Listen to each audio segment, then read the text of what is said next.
मैं डॉक्टर अमित भटनागर पंतनगर कृषि विश्वविद्यालय में सस्य विज्ञान विभाग में प्राध्यापक के पद पर कार्यरत हूँ। इस चैनल के माध्यम से मेरा प्रयास है किसानों तक सही जानकारी पहुँचे ताकि उसका लाभ वो खेती में ले सकें। आज जो बात करना चाहता हूँ यह है कि हमारे खेतों की जो मिट्टी है वो कितनी गहराई तक उपजाऊ होती है और इस मिट्टी को कितनी गहराई तक हमें बचाना चाहिए, इसका अपरदन ना हो, हम इसको बचा के रखें। इसी जो मिट्टी में पोषक तत्व हैं, ऑर्गेनिक मैटर है, ह्यूमस है, सारे सूक्ष्म जीवों की एक्टिविटी इसमें होती है, जड़ों की ग्रोथ इसी में होती है। इसलिए इस गहराई तक का हमें जानना जरूरी है और इस गहराई तक की मिट्टी को बचाना बहुत जरूरी है। देखिए, जो हमारी मिट्टी है उसकी जो ऊपर की 6 इंच की जो गहराई है, मतलब कि जो 15 सेंटीमीटर है, वो सबसे ज्यादा उपजाऊ होती है। तो ये मान लीजिए मिट्टी सरफेस है और ये हम गहराई पे जाएं 6 इंच की जो गहराई है, मतलब ये 15 सेंटीमीटर।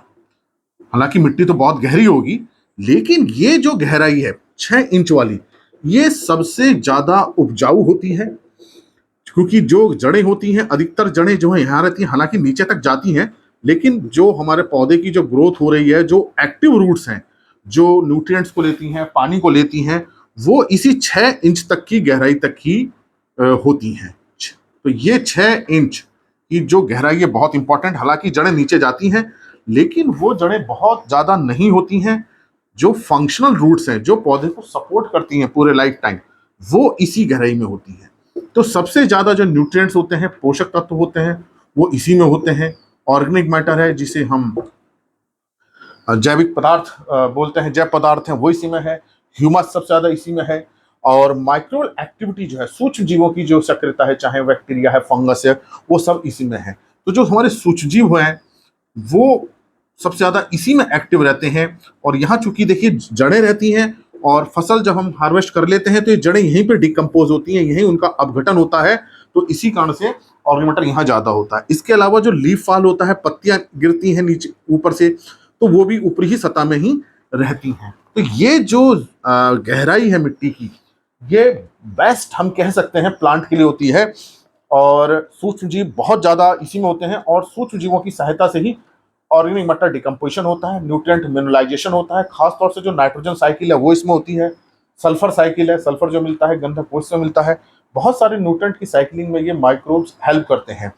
अब ये अगर मिट्टी हमारी धीरे धीरे ऊपर से खत्म होती जाए, मतलब पानी के साथ बह करके निकलती जाए, पानी के साथ बह गई या हवा के साथ उड़ गई, या हमने इतने ऊपर की मिट्टी निकाल के कहीं और दे दी, या हमने मिट्टी बेच दी ऊपर की, तो क्या होगा, जो हमारी टॉप लेयर खत्म होती जाएगी तो हमारी मृदा की उत्पादन क्षमता जो है वो कम हो जाएगी, सॉइल फर्टिलिटी कम हो जाएगी।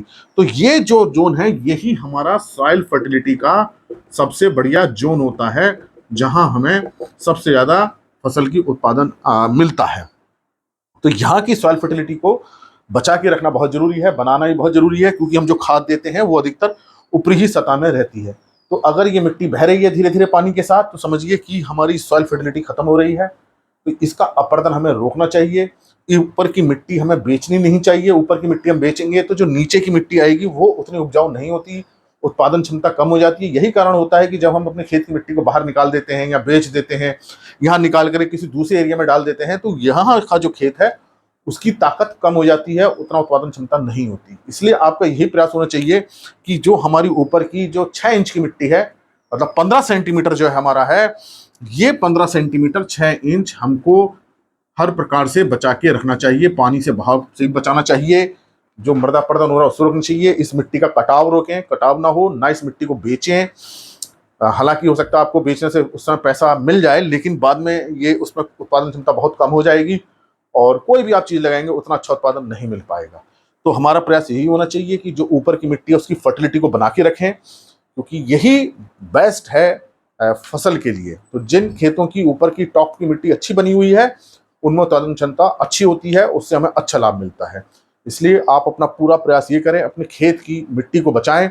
खासतौर से 15 सेंटीमीटर 6 इंच की जो मिट्टी है उस पर विशेष रूप से ध्यान दें, उसकी फर्टिलिटी को बढ़ाने का प्रयास करें। और किसी भी प्रकार के जो भू कटाव हो रहा है, मिट्टी का अपरदन हो रहा है, उसको रोकें, ताकि हमारी ये मिट्टी अच्छी रहे, मजबूत रहे, फसल से हमें अच्छा उत्पादन मिले। जो भी हम खाद पानी देते हैं उसका तभी रिस्पॉन्स आएगा जब यहाँ की फर्टिलिटी भी बहुत अच्छी हो। नीचे की मिट्टी कठोर होती जाती है और उसका वायु संचार कम हो जाता है, उसमें जल संचार कम हो जाता है। नीचे की मिट्टी में जड़ों की ग्रोथ बहुत अच्छी नहीं हो पाती है, ऊपर की मिट्टी भुरभुरी सी रहती है, मजबूत रहती है। तो इसलिए हमको अच्छा उत्पादन मिले, अच्छा लाभ हो, अपने मिट्टी का कटाव रोकिए, अपरदन रोकिए, और ऊपर की मिट्टी की उत्पादन क्षमता बढ़ाने के लिए उसका कटाव रोकना जरूरी है, और उसकी फर्टिलिटी बढ़ाने के लिए सभी प्रकार की, चाहे जैविक खाद हैं, चाहे फर्टिलाइजर्स हैं, ऑर्गेनिक मैन्योर्स हैं, FYM हैं, कोई भी प्रकार की खाद है, उसका हमें संतुलित रूप से प्रयोग करें, ताकि हमारा ऊपर की जो मिट्टी है 6 इंच अच्छी बनी रहे और हमें अच्छा उत्पादन मिलता रहे। इसी प्रकार के लेक्चर्स को देखने के लिए आप कृषि किसान प्लेलिस्ट देखिए, जो खास तौर से मैंने किसान भाइयों के लिए बनाई है। इसके अलावा बहुत सारी प्लेलिस्ट एग्रीकल्चर कोर्सेस से आप उन्हें भी देख सकते हैं, और अगर चैनल सब्सक्राइब नहीं किया तो सब्सक्राइब कीजिए। धन्यवाद।